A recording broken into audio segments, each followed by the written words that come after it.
तो स्टूडेंट्स, पिछली वीडियो में हमने आप लोगों से बात की, शायद ध्यान होगा आप लोगों को, कि एलिमेंट्स की पोजीशन कैसे आइडेंटिफाई की जाए और उसके बाद एटॉमिक नंबर से उसका क्या रिलेशन है। लास्ट 2 वीडियोस में हमने इन चीजों को डिस्कस किया। आज इस जो हमारी नई वीडियो बन रही है, इस चैप्टर के हम स्टार्ट कर रहे हैं इस तरीके से कि क्लासिफिकेशन कहां से स्टार्ट हुआ, इंसान ने कैसे सोचना शुरू किया कि किस तरीके से एलिमेंट्स को क्लासिफाई किया जाए। एक नॉर्मल सा ट्रेंड है, छोटे बच्चे को भी जब शुरुआत होती है तो सबसे पहले वो मेटेलिक चीजों को सीखना शुरू करता है, हर मेटल को लोहा ही मानना शुरू कर देता है। वो बाद में धीमे धीमे उसका ज्ञान बढ़ता है तो ये लकड़ी है, ये लोहा है, ये एल्यूमिनियम है, ये चीजें बाद में आती हैं। तो बेसिकली प्रॉपर्टी में बेस्ड होकर क्लासिफिकेशन ही आरंभ से हुए थे। 10th में वैसे आप इस चैप्टर के बारे में बहुत कुछ पढ़ चुके हैं, उसका थोड़ा सा एक्सपेंशन हमारे यहां पे 11th में होगा। और यहां पर जो हम शुरुआत करने जा रहे हैं उसमें सबसे पहले हमारा होगा कि किस तरीके से क्लासिफिकेशन स्टार्ट हुआ और आज जहां पर हम पहुंचे हैं बोर्ड्स टेबल में जो इलेक्ट्रॉनिक कन्वर्जन पे बेस्ड है, वहां तक स्टेप बाय स्टेप हम किस तरीके से पहुंचे। इसके बाद अगली स्टेप होगी कि प्रॉपर्टीज जो हमारी पीरियोडिक प्रॉपर्टीज जिन्हें हम कहते हैं, जिनके बेसिस पर क्लासिफिकेशन स्टार्ट हुआ था हमारा, आज मॉडर्न क्लासिफिकेशन हम कह सकते हैं। तो वो पीरियोडिक प्रॉपर्टीज का वेरिएशन मॉडर्न पीरियोडिक टेबल या जैसे हम लॉन्ग फॉर्म पीरियोडिक टेबल कहते हैं उसमें किस तरीके से होगा। अब देखिए हम स्टार्ट कर रहे हैं कि कैसे इंसान ने सोचना शुरू किया। तो सबसे पहली सोच जो पहुंचती है वो प्रॉपर्टी पे बेस्ड ही पहुंचती है। तो बेसिस ऑफ क्लासिफिकेशन का हम स्टार्ट कर रहे हैं आज की तारीख में। तो बेसिस ऑफ क्लासिफिकेशन में सबसे पहले आता है प्रॉपर्टीज पे बेस्ड क्लासिफिकेशन। यानी इंसान ने सबसे पहले वैसे सोचना शुरू किया कि ये चीज ठोस है, ये लिक्विड है, ये इस तरीके से सोचना शुरू किया, सॉलिड है, लिक्विड है, गैस है। इसी तरीके से एलिमेंट्स बारे में सोचना शुरू किया कि ये एलिमेंट किस तरह से होते हैं। सबसे पहले जो आया वो क्लासिफिकेशन बेस्ड ऑन प्रॉपर्टीज आया। इसमें सबसे पहले नाम आता है लेवोजिए का, जिसे फादर ऑफ केमिस्ट्री भी कहते हैं। लेवोजिए ने एलिमेंट्स को क्लासिफाई किया 2 कैटेगरीज में, जो हम आगे बताएंगे। तो पहले हम प्रॉपर्टी बेस्ड होकर चलते हैं यहाँ पर क्लासिफिकेशन में। तो प्रॉपर्टी पे बेस्ड क्लासिफिकेशन देखिए, यहां पर सबसे पहला क्लासिफिकेशन हमारा स्टार्ट होता है लेवोजी क्लासिफिकेशन। और इसी में दूसरा क्लासिफिकेशन इंपॉर्टेंट है। क्लासिफिकेशन तो बहुत सारे साइंटिस्ट के हैं, लेकिन यहां पर वो लिए जाएंगे जो माइलस्टोन्स हैं, डॉर्विन ट्राइड्स। ये 10th में आप पढ़ चुके हैं दोनों के बारे में। प्रॉपर्टी पे बेस्ड क्लासिफिकेशन में डॉर्विन ने एक रिलेशन एस्टेब्लिश किया था एटॉमिक मास के और प्रॉपर्टीज के बीच में। तो फिर यहां पर नेक्स्ट साइंटिस्ट ने सोचना शुरू किया कि क्यों ना हम एटॉमिक मास पे बेस्ड होकर के क्लासिफाई करें। इसमें नेक्स्ट बेस्ड क्लासिफिकेशन पहुंचता हमारा एटॉमिक मास का। इसमें सबसे पहला नाम आता है न्यूलैंड क्लासिफिकेशन। यहां पर नंबर 3 लिखा हुआ है, इसका मतलब यह फर्स्ट, सेकंड और थर्ड क्लासिफिकेशन हम पढ़ाएंगे इस तरीके से। तो न्यूलैंड लॉ ऑफ ऑक्टेव्स आता है जो 10th में आप पढ़ चुके हैं, हालांकि मैं अभी थोड़ा एक्सप्लेन करूंगा। और लोथर मेयर्स ग्राफ आता है यहां पर, यह आप लोगों ने 10th में नहीं पढ़ा होगा। फिर मेंडलीव क्लासिफिकेशन की बात करते हैं। ये बहुत बड़ा माइलस्टोन था अपने आप में, और मेंडलीव ने मॉडर्न क्लासिफिकेशन की नींव डाली थी। यहां से मोजले की वजह से एक ट्रेंड आता है कि जो क्लासिफिकेशन हमारा एटॉमिक मास बेस्ड था वो एटॉमिक नंबर की तरफ स्विच कर जाता है, स्विच ओवर। और एटॉमिक नंबर पे बेस्ड ऑन क्लासिफिकेशन की बात करते हैं तो this is based on charge on nucleus, that is number of protons. तो इसको हम कहते हैं मॉडिफाइड मेंडलीव टेबल, यानी मॉडिफाइड क्लासिफिकेशन ऑफ मेंडलीव का। मेंडलीव की टेबल वही थी, बस केवल उसके अंदर एटॉमिक मास की जगह एटॉमिक नंबर इंट्रोड्यूस किया गया था। और mainly it is due to Moseley. Next आता है हमारा क्लासिफिकेशन का बेस्ड इलेक्ट्रॉनिक कन्फिगरेशन, क्योंकि बाद में कई साइंटिस्ट जब इलेक्ट्रॉनिक कन्फिगरेशन का एक्सपेंशन हुआ, समझ में आने लगा कि ये प्रॉपर्टीज इलेक्ट्रॉनिक कन्फिगरेशन पर बेस्ड है, तो यहां से मोड चेंज होता है और ये जन्म देता है long form of periodic table को, जैसे बोर्ड्स टेबल भी कहते हैं। 1942 में इंट्रोड्यूस होती है। तो चलिए हम एक एक करके हम क्लासिफिकेशन की बात करते हैं। तो सबसे पहला क्लासिफिकेशन आता है लेवोजिए का। लेवोजिए ने एलिमेंट्स को 2 कैटेगरी में बांटा, एक मेटल और दूसरा नॉन मेटल। अब मेटल क्या है ये सभी जानते हैं, छोटी क्लासेस से आप लोग पढ़ रहे हैं कि मेटल का मतलब हुआ जो हार्ड है, सॉलिड है, जिनके अंदर लस्टर है, इसके अलावा conductor, good conductor of electricity है, high melting and boiling point है, बेलिबिलिटी है, डक्टिलिटी है और सोनोरस नेचर है। ये सारी जिन प्रॉपर्टी जिस एलिमेंट में मिलेंगी उसको नाम दिया गया फिर मेटल। और जिनमें ये कैटेगरी नहीं मिलेंगी प्रॉपर्टी इंजीनियरिंग कैटेगरी में जिन एलिमेंट्स में, उनको नाम दिया गया नॉन मेटल्स का।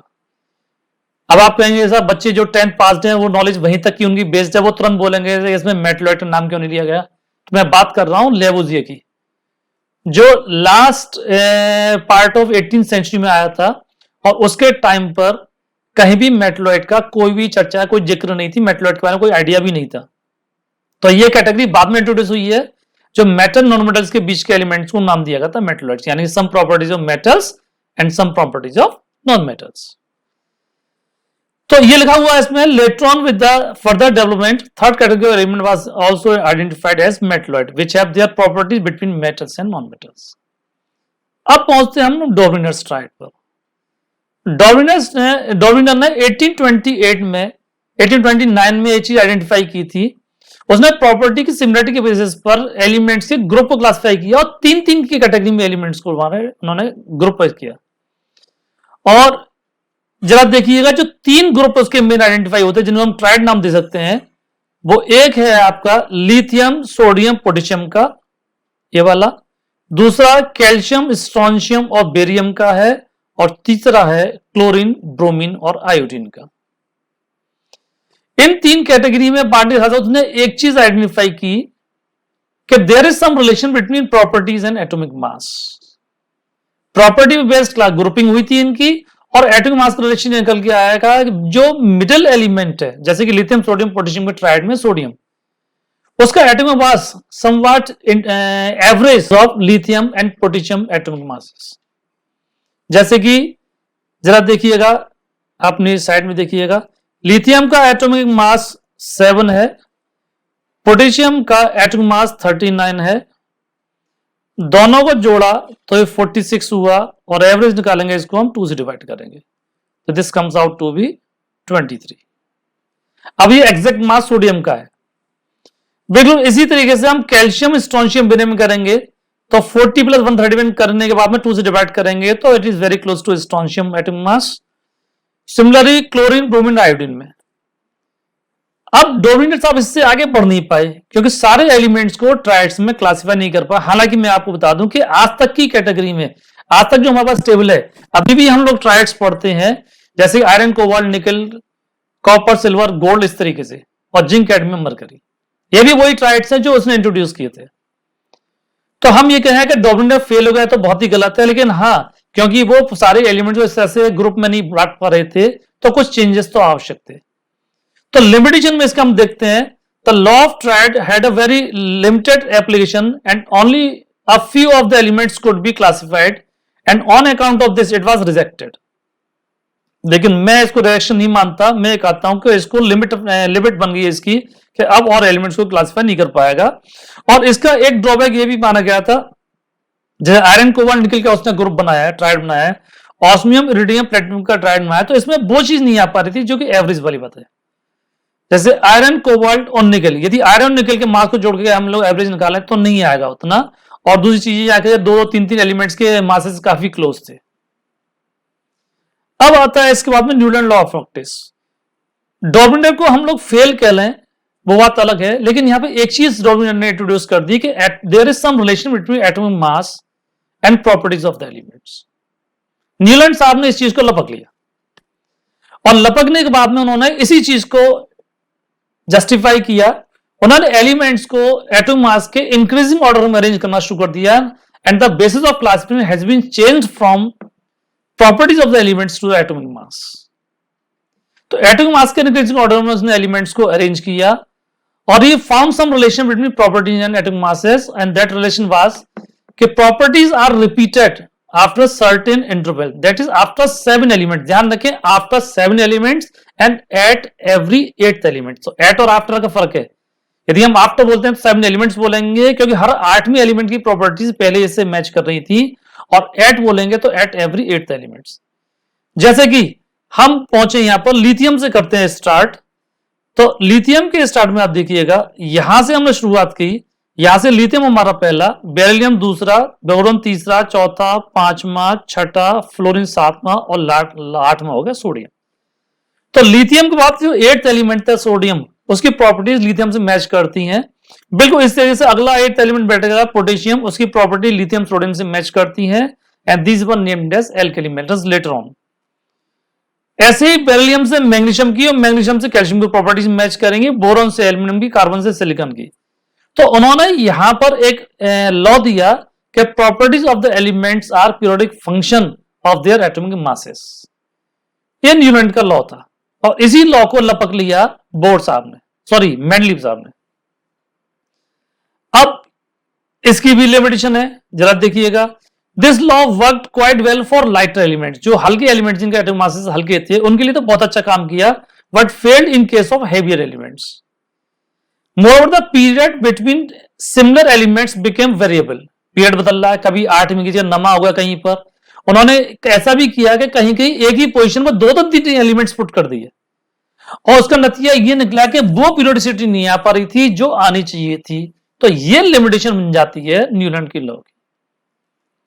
तो न्यूलैंड लॉ ऑफ ऑक्टेव्स को आपने 10th में पढ़ा होगा, उससे भी हम रिलेट करें, सारे गामा पादा नीसा नोट्स होते हैं, म्यूजिकल नोट्स, उनके हिसाब से या कहें संगीत के 7 सुर होते हैं और हर 8वां सुर जो होता है रिपीट होता है, सारे गामा पादा नीसी के बाद में सा ही आएगा।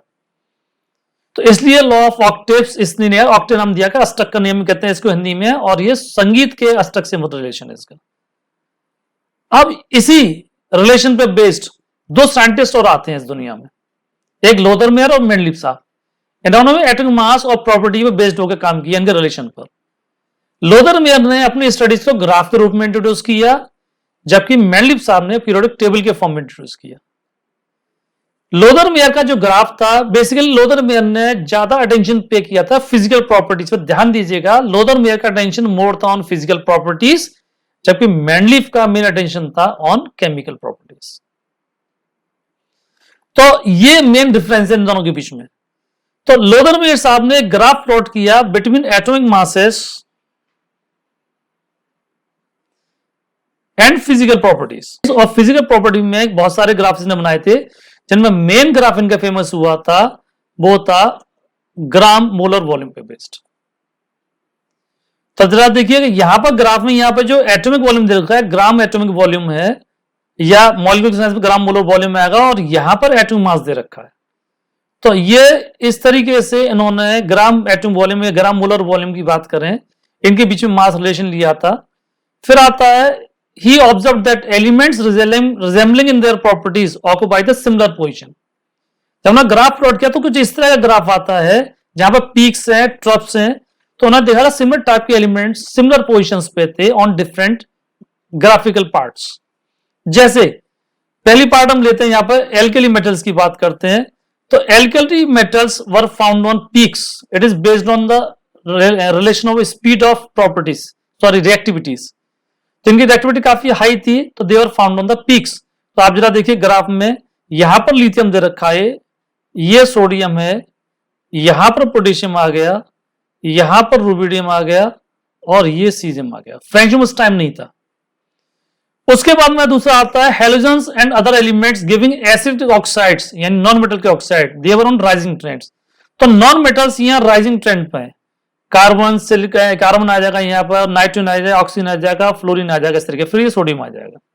तो फ्लोरीन करीब करीब यहां बैठता है इस जगह पर, ये डॉट देखिएगा। ऐसे ही क्लोरीन ये आ गया, ये राइजिंग ट्रेंड पे है, ये ब्रोमीन आ गया, और ये यहां पर आयोडीन आ जाएगा, ये आ गया आयोडीन। तो नॉन मेटल जिनके ऑक्साइड एसिडिक होते हैं, these non metals were found on rising trends. Next आता हमारा third, elements giving basic oxides, यानी कि metals like alkaline earth metals and other metals, they occupy the descending position on the curve. तो देखिए ये रहा बेरिलियम, ये हो गया मैग्नीशियम, यहां पर आ जाएगा आपका ये कैल्शियम डिसेंडिंग ट्रेंड में, ये स्ट्रोंशियम और ये बेरियम। लास्ट आता fourth, elements giving amphoteric oxides like aluminium, zinc and chromium, they occupy trough position. तो जरा देखिएगा यहां पर एल्युमिनियम ट्रफ पोजीशन पर है, ठीक है, यहां पर ये कोबाल्ट वगैरह आ गए, ये ट्रफ पोजीशन पर आ गए, यहां मोलिब्डेनम ट्रफ पोजीशन पर आ गया। तो इस तरीके से ये वहां पर एलिमेंट सिमिलर पोजीशन पर थे, जो एलिमेंट सिमिलर प्रॉपर्टीज शो करते थे फाउंड ऑन सिमिलर पोजीशंस। तो ये इनका अपना पैटर्न था। हालांकि ये भी बहुत सक्सेसफुल रहे क्योंकि इनका मेन अटेंशन फिजिकल प्रॉपर्टीज था, केमिकल प्रॉपर्टीज पे नहीं था। अब बात करेंगे हम लोग मैंडलीफ की, जिनका मेन अटेंशन केमिकल प्रॉपर्टीज पे था। हालांकि ऐसा नहीं कि उन्होंने फिजिकल प्रॉपर्टीज की बातें नहीं की, लेकिन उन्होंने जो रिलेशन मेन ढूंढा था वो केमिकल प्रॉपर्टीज और एटॉमिक मास के बीच में ढूंढा था। तो जैसे देखिए मैंडली क्लासिफिकेशन 1869 से 71 डेट यूं दी जाती है क्योंकि कुछ किताबों में 1869 देखा 71। इसका डिफरेंस का लॉजिक ये है 69 में इन्होंने वर्क शायद स्टार्ट किया होगा या वर्क हो सकता है न्यूज़पेपर वगैरह पब्लिश हुआ हो, लेकिन जो रियल पब्लिश हुआ था इनकी टेबल जर्नल से वो 1871 में पब्लिश हुई थी। तो इन्होंने भी एलिमेंट्स को क्लासिफाई किया on the basis of atomic masses, increasing atomic masses, and he found the same relation of properties. But इन्होंने एक चालाकी की, इन्होंने देखा कि सबसे बड़ी प्रॉब्लम ये थी न्यूलैंड के टाइम पर बहुत समय से 56 एलिमेंट्स थे और 56 ही चले आ रहे थे, तो न्यूलैंड ने ये मान लिया कि एलिमेंट्स आगे डिस्कवर नहीं होंगे। जब भी मैंडलीफ के टाइम तक आते आते एलिमेंट्स बढ़ गए हो गए 63। अब यहां पर मैंडलीफ का दिमाग चौंकता है कि ये एलिमेंट्स आज डिस्कवर हुए हैं 7, तो फिर आगे और भी होंगे, तो उन्होंने इसकी गुंजाइश छोड़ी। बिल्कुल इस तरीके से मान लें साहब कि कोई आदमी ने मकान खरीदा, उसने सोची मेरी फैमिली इसके आगे फैमिली एक्सपेंड ही नहीं होगा, छोटा सा मकान बना के छोड़ दिया। वो समझदार थोड़ी क्या लगेगा, फैमिली एक्सपेंड होगी तो लोग बाहर भागेंगे। एक समझदार आदमी हुआ है कि उन्होंने बहुत बड़ा प्लॉट खरीदा, छोटे से मकान बनाया, बाकी जगह खाली इस तरह छोड़ दी कि फैमिली एक्सपेंड होती जाएगी और बच्चे जो अपने हिसाब से रूम्स बनाते चले जाएंगे और एक्सपेंशन होता चला जाएगा बिल्डिंग का। तो मैंडली की सोच कुछ इस टाइप की थी, आगे फर्दर भी एलिमेंट डिस्कवर होंगे और जब एलिमेंट डिस्कवर होंगे तो फिर उनके लिए हमें और स्पेस चाहिए। तो फिर हमारी जो पीरियोडिसिटी थी 7 एलिमेंट्स की, वो 8 एलिमेंट्स की, वो हमारी हो सकता है कि सेम ना रहे, वो वेरी कर सकती है। इसलिए उसने वर्ड 7th एलिमेंट और 8 एलिमेंट नहीं बोला, उसने बोला था after certain gap, after certain interval. ये पीरियोडिसिटी का लॉ था।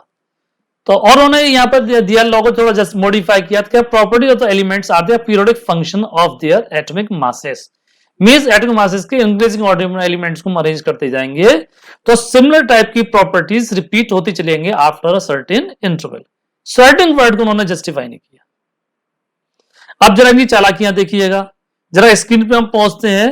तो यहां पर इन्होंने लिथियम बेरिलियम बोरॉन को, lithium beryllium boron carbon silicon germanium इस तरीके से उन्होंने अरेंज किया। सॉरी मैं गलत बोल गया, lithium beryllium boron carbon nitrogen oxygen fluorine, उसके बाद में sodium magnesium aluminium silicon phosphorus sulphur chlorine, बिल्कुल सेम पैटर्न था जो न्यूलैंड का था, पोटेशियम और कैल्शियम। अब यहां पर जो कैल्शियम के बाद में उस समय जो नोन एलिमेंट था दैट वाज टाइटेनियम। कैल्शियम का एटॉमिक मास 40, टाइटेनियम का 48, बहुत बड़ा गैप था। बस यहीं पे ये चालाकी खेल गए। इन्होंने कहा था अभी तक पिछले वाले एलिमेंट्स में इतना गैप कहीं नहीं हुआ, यहां पे गैप कुछ ज्यादा हो गया है। तो इन्होंने इस गैप को बनाए रखने के लिए टाइटेनियम को नेक्स्ट पोजीशन पे शिफ्ट कर दिया। जरा देखिए आप टेबल पर, यहां पर कैल्शियम और टाइटेनियम के बीच में उन्होंने एक गैप छोड़ दिया और इन्होंने माना कि नियर फ्यूचर में कभी कोई एलिमेंट डिस्कवर होगा तो वो इस गैप में जस्टिफाई हो जाएगा इसमें। तो यही इस तरह से यही नहीं, अकेला नहीं, और भी गैप्स छोड़े इन्होंने और टाइटेनियम को इन्होंने आगे शिफ्ट कर दिया। टाइटेनियम यहां पर थोड़ा सा शिफ्ट हो गया इसमें टेबल में, आप देखिए कार्बन सिलिकॉन को नीचे टाइटेनियम उन्होंने पुट किया था। इस तरह से उन्होंने बहुत सारे गैप छोड़े। तो during the arrangement of elements he found few elements not to be fit in the respective positions, then he changed the position of such elements, left a gap in the earlier position and declared that a new element would be discovered in future which would fit better in the gap। और इस तरीके से उन्होंने total 4 main gap छोड़े थे उन्होंने, 44 atomic mass related, 68, 72 and 100, जहां पर 3 का उसने नाम भी दिया था और चौथे का नाम उसने इंट्रोड्यूस नहीं किया था। तो आज हमने मैंडलीफ की यहां पर इंट्रोडक्शन की बात की है। अब जो हमारी नेक्स्ट वीडियो आएगी उसमें हम मैंडलीफ की पीरियोडिक टेबल का डिस्क्रिप्शन लेंगे। तो आप जो है जरा ये अभी इंट्रोडक्शन है, नेक्स्ट वीडियो मैंडलीफ की डिस्क्रिप्शन के बाद में फिर हम मॉडर्न टेबल पे पहुंचेंगे, वहां पर इसके बाद में हम प्रॉपर्टीज की बात करेंगे। तो आज हम वीडियो यहीं समाप्त करते हैं। एंजॉय द वीडियो, देखते रहिएगा। Thank you very much.